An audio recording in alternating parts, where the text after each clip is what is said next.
Venka had filed 4,000 reports in his career as a sensor reader. Every single one of them said the same thing. Nothing. The patrol corridor was empty. The patrol corridor was always empty. The Veth Dominion had held this stretch of deep space for 60 years without a single serious incident, and Venka had spent the last 3 of those years sitting in front of his instruments watching absolutely nothing happen, one shift at a time. He was good at his job. That was the problem. A bad sensor reader would have missed things and had interesting emergencies to deal with. Venka missed nothing, and there was nothing to miss, so he sat, and he watched, and he filed his reports, and he went to sleep, and he got up and did it again. He was in the middle of drafting report number 4001 when the readings changed. He blinked. Looked again. Put a second set of instruments on the same point in space, because the first set had to be wrong. The second set said the same thing. Something had come out of faster-than-light travel at the far edge of the corridor. One ship. No beacon. No identification signal. No hail on any standard frequency. It had simply appeared, the way a stone appears when you drop it into still water, and then it had stopped moving and sat there. Venka stared at the hull signature his instruments were returning. The ship was big. Not the biggest he had ever seen, but big enough to matter. What made his secondary reading equipment click and stutter was the energy profile underneath the hull. The weapons density was wrong. A ship that size, by every model the Veth used, should carry a certain load of weapons. This ship carried more. Significantly more. His instruments had to run the calculation 3 times before they agreed on a number, and the number they agreed on made his upper set of fingers go still against the console. He called for High Executor Saratel. Saratel arrived on the bridge with the calm of someone who had commanded fleets for 30 years and had never once been surprised by anything the universe put in front of him. He was old, in the way that Veth commanders got old, carefully, deliberately, with every year worn like a piece of armor. He looked at Venka's readings. He looked at them again. He said nothing for a long moment. The Veth fleet numbered 12 ships. 12 well-armed, well-crewed warships that represented the finest thing the Dominion put between itself and whatever lived out here in the dark. Saratel had commanded this fleet for 8 years and he had never once had cause to doubt its adequacy. He was beginning, in a small and quiet way he would not have admitted to anyone, to doubt it now. He ordered the fleet into encirclement formation. 12 ships moved with practiced ease around the single vessel that sat waiting at the edge of the corridor. The formation was textbook. Clean. The kind of encirclement that, in 60 years of Veth military doctrine, had produced one result with absolute reliability: the surrounded vessel would identify itself, power down its weapons, and begin negotiation. This was how war worked, when you were the Veth. You demonstrated superiority. The other side acknowledged it. Terms were arranged. Everyone went home. It was not mercy, it was efficiency. War, to the Veth High Command, was a mathematical exercise, and mathematics had no interest in unnecessary destruction. Adjutant Frey 7 stood at Saratel's right side and transmitted the standard Dominion challenge on all known frequencies. The message was simple. Identify yourself. Surrender your vessel. Await instructions. The alternative, the message noted in the precise and formal language the Veth used for such things, was destruction. The human ship did not respond. It did not power down. It did not run. What it did was turn. Slowly. Deliberately. The way a person turns when they hear their name called from across a room, not startled, not afraid, just turning because they heard and they want to look. The human vessel rotated until its bow was facing the center of the Veth formation, facing Saratel's flagship directly, and then it stopped. And it held. The bridge of Saratel's flagship went quiet in a way that had nothing to do with the absence of sound. People were still breathing, instruments were still humming, Venka's fingers were moving across his console. But something had left the room. The comfortable assumption that this would go a certain way had quietly packed its things and departed, and no one quite knew what to do with the space it left behind. Venka's instruments flagged a new reading. He looked at it. He read it twice. He thought about not saying anything, because saying it out loud would make it real in a way he was not sure the room was ready for. Then he said it anyway, because that was his job. The human ship had just powered up its secondary weapons battery. Not its primary weapons. The secondary ones. As if 12 ships were not worth the primary ones. War theorist Dolmarin, who had been standing quietly near the rear of the bridge running engagement calculations on his portable unit, stopped calculating. He looked up. He looked at Venka. He looked at the forward display where the human vessel sat in the middle of the fleet like a coal dropped into a snowbank, dark, hot, and entirely unconcerned about the snow. Saratel kept his face the way he always kept his face. Still. Readable only to those who had served with him long enough to know that the slight tension around his secondary eyes meant something was happening inside that he was not sharing with the room. The challenge was transmitted again. Identify. Surrender. Await. The human ship said nothing. It sat in the middle of 12 Veth warships and it said absolutely nothing, and it pointed its secondary weapons at the fleet, and it waited. Dolmarin pulled up the hull scan for the third time. He had been looking at the scars. The hull of the human vessel was marked all over with the kind of damage that meant it had been in hard engagements before, not recently. The marks were old, healed over with repair work, but they were there. Many of them. The ship had been hurt before. Many times before. And it was here. Still working. Still armed. Still, apparently, willing to sit inside a ring of 12 enemy warships and use its secondary battery because its primary one was not warranted. He made a note. He did not know what the note meant yet. He knew it mattered. Saratel ordered a weapons lock. All 12 ships trained their forward batteries on the human vessel. The mathematics were clear. This should end one way. Venka watched his instruments. The human ship's energy readings did not spike with fear the way a vessel powering up for desperate evasion would. They stayed level. Steady. The crew inside was doing whatever it was they were doing, and whatever it was did not look like panic. Phrase 7 transmitted the challenge a third time, because protocol required 3 transmissions before escalation. The human ship did not answer the third one either. But a different reading came in, a small one, easy to miss if you were not paying careful attention. The human vessel's communications array had activated. Not broadcasting. Receiving. It was listening to everything the Veth fleet was transmitting to each other. It was learning. Venka filed that in the same place in his mind where he had filed the secondary weapons and the old scars and the ship that would not run. He started a new document. Not a routine patrol report. Something else. He did not have a name for it yet. He started it anyway. He had a feeling this was going to take more than one page. Commander Dara Ellison had known the numbers before she dropped out of faster-than-light travel. 12 ships. She had been watching the patrol corridor for 2 months before she made her move, and she had counted every one of them. 12 ships to her one. She had sat with that number in her quarters the night before, holding a cold cup of coffee, and she had thought about it the way she thought about most things, practically, without drama, the way a carpenter thinks about a load-bearing wall before deciding where to put the door. She had volunteered for this. So had every person on the Ardent Vow. That part mattered. It was the only part, on certain days, that did. Lieutenant Cody Marsh ran the tactical board from the station to her left. He had a way of calling targets that she had always found steadying, no excitement in it, no anger, just the clean and specific voice of someone who had done this too many times to make it into something it wasn't. He called them by number. Target 1. Target 4. He had been doing this long enough that naming them felt wrong to him now, like naming a wave before it hit the beach. When the Veth opened fire, Ellison did not flinch. She did not give the order to evade. The Ardent Vow absorbed the first salvo the way old buildings absorb weather, complaining loudly, shuddering in places, but not moving. Hull plating on the port side buckled. 2 compartments on Deck 7 lost atmospheric pressure before the emergency seals kicked in. The ship screamed in the particular way that ships scream when they are being hit, metal sounds, alarm sounds, the sound of things breaking that were not supposed to break. Chief Petty Officer Lou Garrett was already moving before the second salvo landed. He moved through the Ardent Vow the way water moves through damaged pipe, finding the breaks, filling them, using whatever came to hand.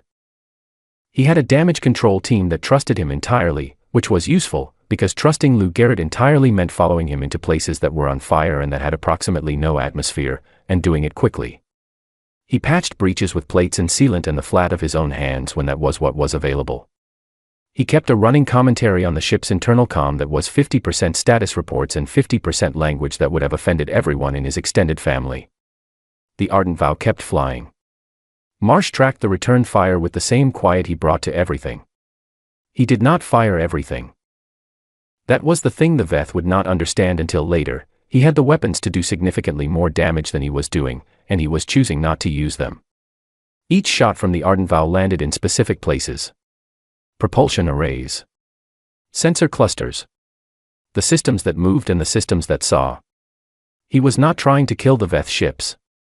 He was trying to make them feel what it was like to be touched by something that had decided, at some point, exactly how much of itself to use.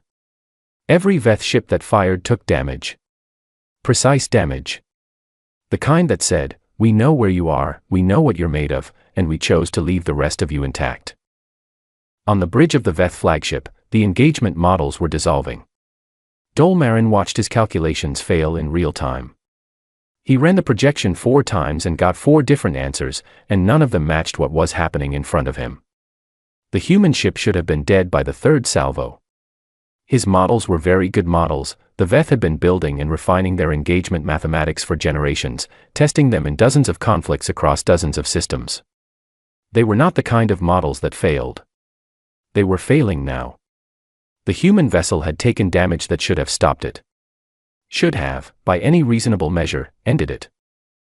Instead it kept firing, kept moving, kept existing in the space between the 12 ships with a stubbornness that had no mathematical explanation. Venka watched the hull scans cycle and cycle. Every new scan showed more damage. Every new scan also showed the crew inside responding to that damage, patching it, sealing it, rerouting power away from broken systems and into working ones.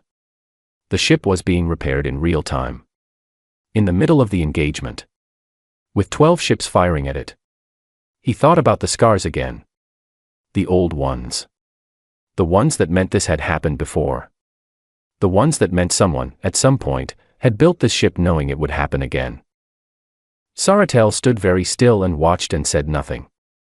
Around him, his officers were doing their jobs with the focused efficiency of trained professionals who were also, underneath that efficiency, quietly and profoundly confused. The human ship was not behaving the way opponents behaved. It was not calculating its survival. It was not trying to minimize its damage. It was absorbing punishment as if punishment were simply a condition of being here, like cold, or distance, or the dark, and continuing to function inside it. Dolmarin set down his calculation unit. He did not pick it up again for several minutes. He looked at the forward display. The Ardent Vow was trailing atmosphere from 3 separate hull breaches. One of its secondary engine pods had gone dark. The hull plating along its port side was cratered and scorched in ways that looked almost geological, like the surface of a very angry moon. And it was still in formation. Still firing. Still sitting in the middle of the Veth fleet as if the situation were acceptable. As if this were a thing they had accounted for. Dolmarin's preliminary notes, written during the engagement and found later, recorded one question in the cramped shorthand he used when he was thinking fast: who builds a ship for this? He did not have an answer yet. He wrote the question anyway, because questions were where understanding started and he was going to need a great deal of understanding before this was over. Saratel made the decision in the way he made all his decisions, quietly, and alone, and without announcing it until it was already done. He raised his hand. He gave the order. Cease fire. Not because the Ardent Vow was winning. Not out of mercy. Out of something that felt, in a way he could not name and would not have named even if he could, like the first edge of awe, the hard, cold kind that arrives when you realize you have been wrong about something important. He needed to understand what he was looking at before he destroyed it. The firing stopped. From all 12 ships, the weapons went quiet. Space went still in the particular ringing way it goes still after a great deal of noise. The Ardent Vow held position. Bleeding. Venting. Still armed. It did not fire again. It did not flee. It sat where it was and it waited, and in the waiting there was something that the Veth had no word for, not defiance, not arrogance, just the simple and total refusal to treat the situation as anything other than something that could be gotten through. Ensign Priya Okafor opened a channel from the communications station, her hands perfectly steady, her voice clear and careful in the specific way of someone who had practiced what they were about to say many hundreds of times. She spoke in the Veth's own language. The accent was not perfect. The vocabulary was not native. But the meaning was clean and unmistakable. "Commander Ellison," she said, "would like to talk." On the bridge of the flagship, Frey 7 heard the transmission and went absolutely still. Venka heard it too. He looked at his instruments. Then he looked at Frey 7. Then he went back to his instruments, because staring at Frey 7 was not going to help him process the fact that the humans had spent 2 years learning their language and then come out here, alone, and let 12 ships shoot at them. And then asked, politely, if there was any interest in a conversation. He opened the document he had started. He had a lot more to add to it now. The docking corridor between the Veth shuttle and the Ardent Vow was not a dignified place to begin a historic meeting. The walls were scorched. The overhead lighting in the second section had been knocked out by power rerouting during the engagement and no one had gotten to it yet, so the passage went from lit to dim to lit again like a sentence with a word missing. Somewhere inside the ship something was making a regular thumping noise, rhythmic, mechanical, the sound of repair work happening in the dark behind a sealed door.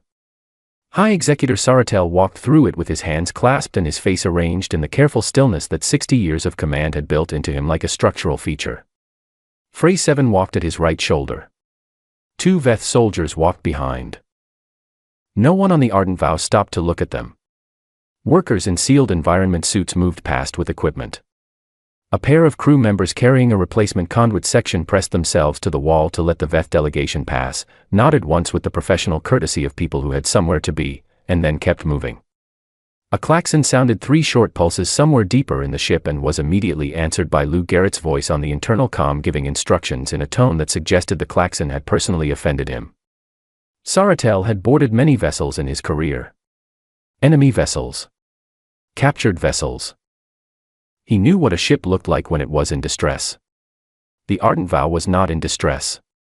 It was in the middle of fixing itself, which was a different thing entirely.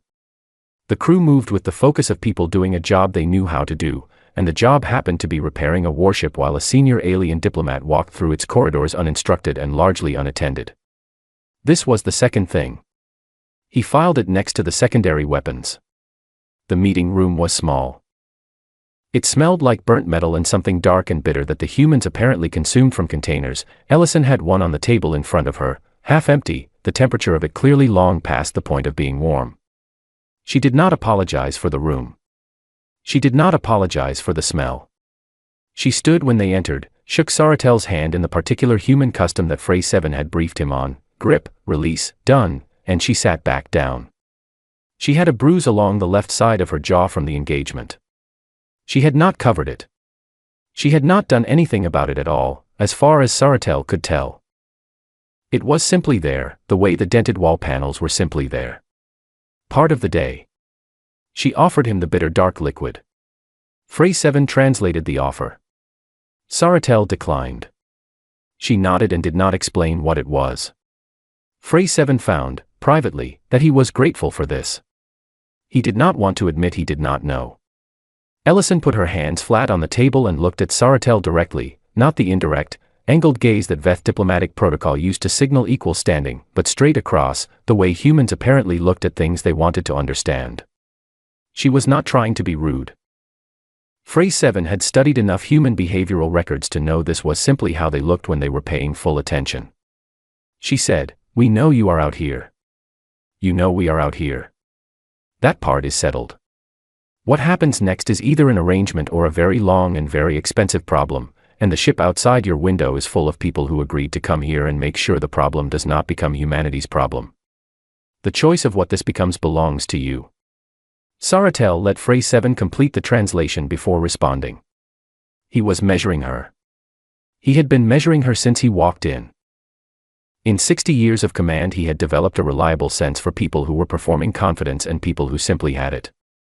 Performance had a texture. It showed around the edges when the pressure was real enough. Ellison had no edges showing. She sat in a damaged ship she had just taken 12 warships worth of fire in, with a bruise on her jaw and cold coffee on the table in front of her, and she negotiated like someone who had nowhere else she needed to be and nothing she was afraid of losing. Saratel had not been in a room with a person like this in a very long time. He chose his words carefully. The Veth Dominion, he said, did not negotiate under the implicit threat of force. Ellison looked at him for a moment. She said, with no heat in it, neither does humanity. Phrase 7 translated this and made a private notation in his log. He had a notation system he used for moments that he wanted to return to later. He used it now. The notation said, they are not performing confidence. They have it. While this was happening, Dolmarin had stayed aboard the flagship. He had not been able to stop looking at the hull scan of the Ardent Vow. While Saratel sat across a table from its commander, Dolmarin was taking the ship apart specification by specification on his analysis unit, not in a military sense, but the way a scholar takes apart a text, line by line, until it means something. What he found made the engagement models look simple. The life support system was built for endurance that exceeded combat rating by a factor of 3. The medical bay occupied a percentage of total ship volume that was significantly higher than any comparable Veth vessel, not a field hospital, just the regular medical bay, built large, built well-stocked, built as if whoever designed the ship expected a great many people to need a great deal of medical care over a very long time. The crew quarters were small. The munitions storage was not. Someone had designed this ship knowing it would go far from home. Knowing it would take damage. Knowing it would be away for a long time, hurt, and needing to keep its people alive through all of it. The comfort of the crew had been made secondary to the survival of the crew. These were different things, and the choice between them had been made deliberately. He wrote, this vessel was not built to win individual engagements. It was built to not stop. Back in the meeting room, the conversation had moved through several rounds of careful diplomatic language and then stalled, the way first conversations between species that had just shot at each other tended to stall, on the question of next steps. No agreement was reached. No framework was set. But the conversation did not end badly. It ended the way Saratel had ended 1,000 difficult negotiations, with both parties still alive and still talking, which was the necessary first condition for anything else. He stood to leave. At the door he turned, and through phrase 7 he asked the question he had been holding since before he boarded. How many ships like this one did the humans have? Ellison looked at him. She did not move her hands. She did not shift in her seat. She gave a small smile, not the aggressive kind, not the triumphant kind, just the kind that a person gives when the answer to a question is already contained in the question itself and everyone in the room knows it. She said, enough. Saratel looked at her for a long moment. He turned and walked out. He did not ask a follow-up question. Whatever number she might have said next, he had decided, somewhere in the corridor between the meeting room and the docking hatch, that he did not want to hear it badly enough to ask. Phrase 7's notation log recorded the walk back through the ship. The workers were still working. The klaxon had stopped. The thumping behind the sealed door had not. The corridor light that had been out on the way in had been fixed by the time they returned, a small thing, but it struck him, in the time of the meeting, someone had found the time to fix a light. He added to his notation, they were repairing the ship while we were talking. He looked at the entry for a moment. Then he added one more line underneath it. They were always going to keep going. Dolmarin had a small office in the Veth Dominion's analytical bureau that smelled like old paper and the particular kind of silence that accumulates in rooms where serious thinking has happened for a long time. He had worked in this office for 22 years. He had solved difficult problems here. He was good at difficult problems. Difficult problems, in his experience, yielded to patience and careful methodology. You broke them into smaller pieces. You examined each piece. Eventually the pieces told you something. He had been breaking this particular problem into smaller pieces for 3 weeks and the pieces were not behaving. The research request had come from Saratel directly, understand the humans. Not just their military. Everything. Whatever could be found, intercepted, inferred. He wanted a complete picture. Dolmarin had assembled a team of 8 analysts and they had worked through everything available, communications intercepts gathered over several years, fragmentary records from other species who had encountered humanity before the Veth, observed behavioral data, the technical specifications of the Ardent Vow pulled apart and rebuilt in model form on his analysis unit. He had expected to find a military profile, a threat assessment, numbers, capabilities, doctrine. What he found instead was a history. Humans had been at war since the beginning of their recorded existence. Not the kind of war the Veth practiced, structured conflict with clear objectives, agreed upon loss parameters, diplomatic resolution at the end. The kind of war that did not stop. Generational war. War that lasted long enough to change the people fighting it down to the bone. They had fought over land and food and religion and ideas and the shape of their governments and the color of their skin, a physical variation that Dol Marin had to read twice to understand, because the Veth did not have this particular kind of difference among themselves, and the concept of using it as a reason to kill each other was one he found genuinely difficult to process. They had come very close, multiple times, to destroying themselves entirely. Not in metaphor. In fact. They had built weapons capable of ending their own species, and they had pointed those weapons at each other, and it had required something: diplomacy, exhaustion, the terrified good sense of people standing at the edge of something absolute, to step back from the edge. And then, in some cases, they had stepped back, recovered, rebuilt, and within a few generations begun moving toward the edge again. Dol Marin sat with this information for a long time. The weapons that the Ardent Vow had used during the engagement, he knew them now. He knew where they came from. Not from alien warfare. They had been developed in human conflicts against other humans. Refined through human wars. Made better, and more precise, and more deadly, and then made better again, in the long and grinding process of human beings trying to survive what other human beings were doing to them. The hull of the Ardent Vow, built to absorb damage and keep going, had been designed because humans used to shoot at each other with weapons exactly like the ones inside it. The life support system, built for endurance beyond standard combat rating, existed because human crew members had died when their ships gave out under human fire, and someone had decided to engineer a version of the problem away. The medical bay, large and well supplied, same reason. The ship was built in the image of what humanity had already survived. The image of themselves, turned outward into the dark. Dol Marin's preliminary notes, at this point in the research, had a gap of 40 minutes with no new entries. His analysts, working in the adjoining room, reported later that he had sat very still at his desk for that period and had not responded when spoken to. He was thinking about the scars. Venka had been working separately. The sensor reader had requested access to the Analytical Bureau's resources after the engagement, using the pretext of completing his formal incident report. Dol Marin had granted the access without asking what Venka intended to do with it, which turned out to be consequential. Venka had spent his 3 weeks doing one thing: mapping the scars on the Ardent Vow's hull. He had the full scan data from the engagement. He had run it through the Bureau's weapon signature matching system, which could identify the type and origin of damage based on the characteristic patterns that different weapons left on different hull materials. It was painstaking work. There were a great many scars, and the older ones had been partially covered by repair work, which made the matching more difficult. He had done it methodically, the same way he had spent years recording nothing on patrol, carefully, completely, because the job was the job regardless of whether it was interesting. When he was done, he sent his findings to Dol Marin with no commentary. Just the data. Dol Marin opened the file and read it. Some of the scars on the Ardent Vow were from Veth weapons. Those were from the recent engagement, as expected. The rest were from other sources. Venka had matched most of them to 3 other species, not the Veth, not human, 3 separate civilizations who existed in the regions of space between Veth territory and human space. Species the Veth knew of, had limited dealings with, considered moderately significant in the regional power structure. The Ardent Vow had tangled with all 3 of them before it arrived at the patrol corridor. And it had survived all 3 of them. And then it had come here. Dol Marin looked at the data for a long time. 3 separate species. 3 separate engagements. All of them survivable.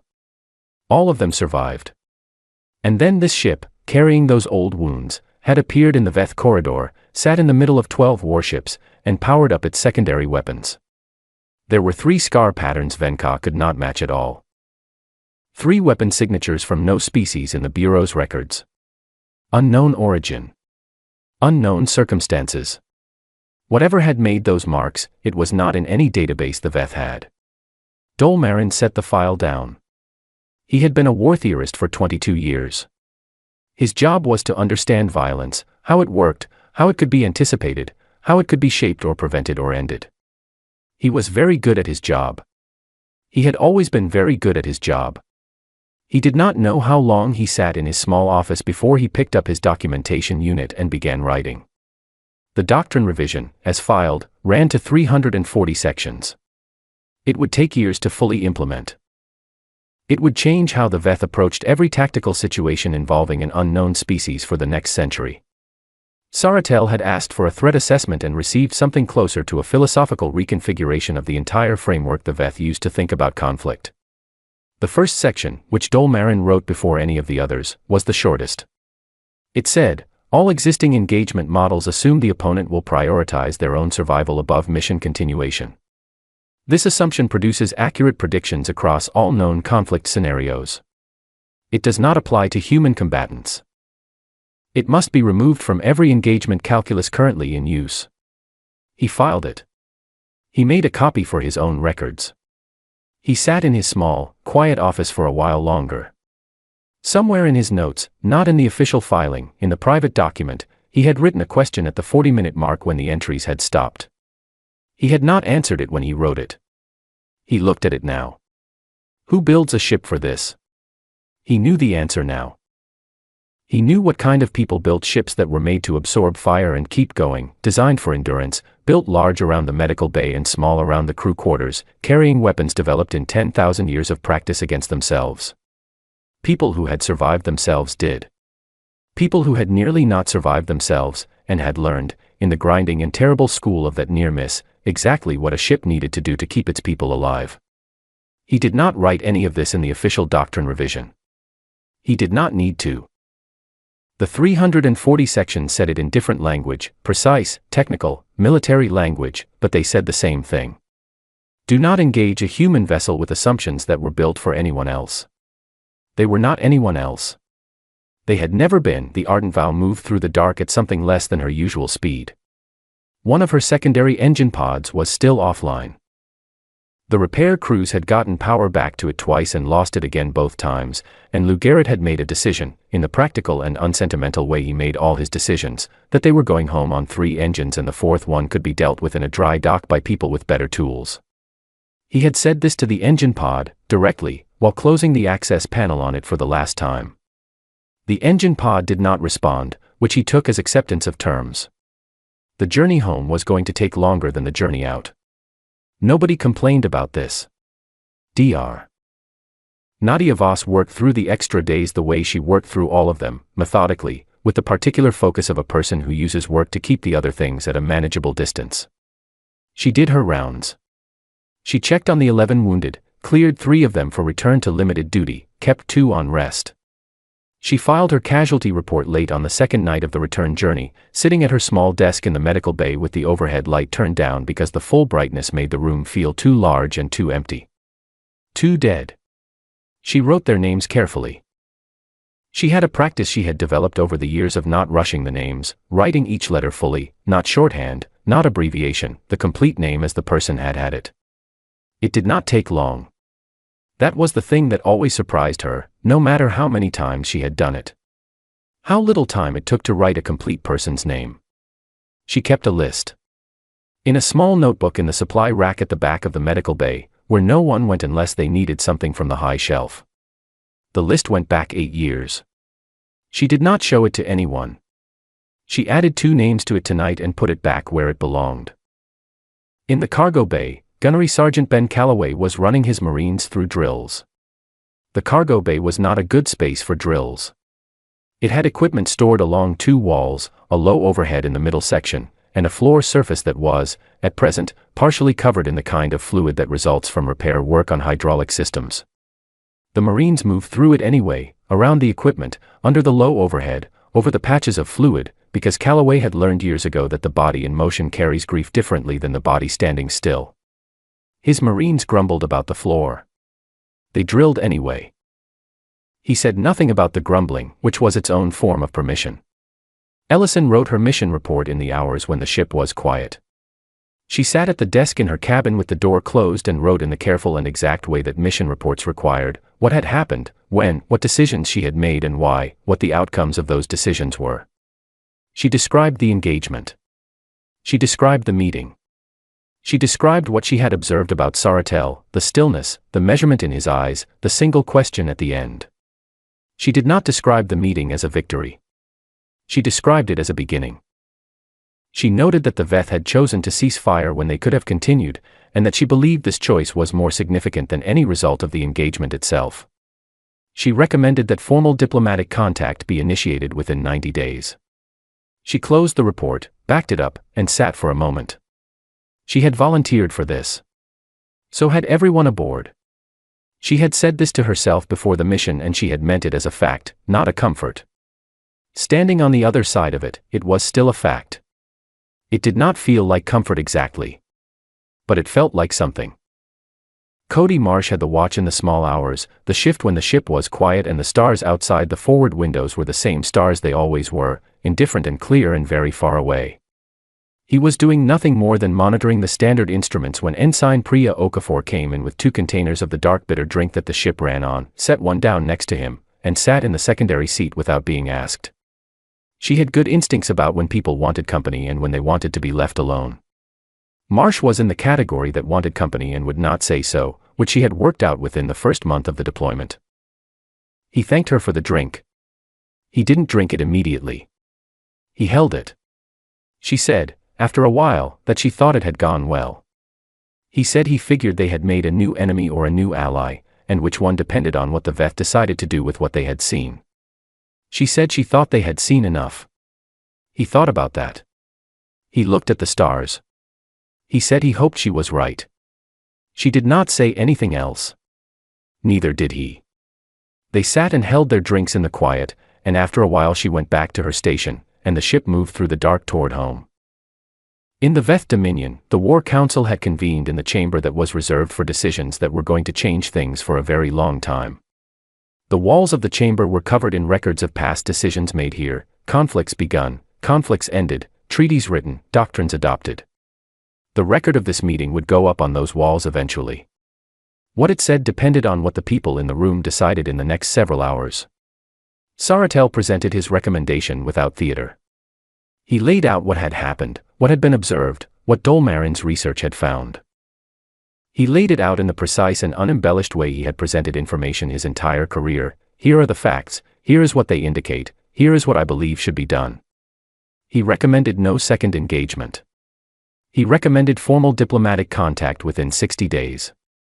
Dolmarin presented the doctrine revision. All 340 sections, across 4 hours. He walked the council through every assumption that had to be removed, every model that had to be rebuilt, every calculus that failed when applied to a species that had been sharpened on itself for 10,000 years before it ever pointed outward. The council listened. Some of them looked uncomfortable. 2 of them, the generals who preferred action over revision, looked like men being told that the map they had trusted their entire lives was drawn wrong. One of them argued for a larger engagement. A real test, he said. The encounter with a single vessel was insufficient data. To fully understand what humanity represented militarily, the Dominion needed a comprehensive demonstration, not an accident of patrol. Saratel let him finish. Then he said, with no particular emphasis, we have already seen a real test. We were the test. The room went quiet. The vote was unanimous. No second engagement. Formal contact to be initiated within 60 days. Dolmarin's doctrine revision to be implemented across all fleet branches within the year. Frey 7's notation logs, recovered later by a Veth historian studying the first contact period, recorded the vote and its outcome in standard format.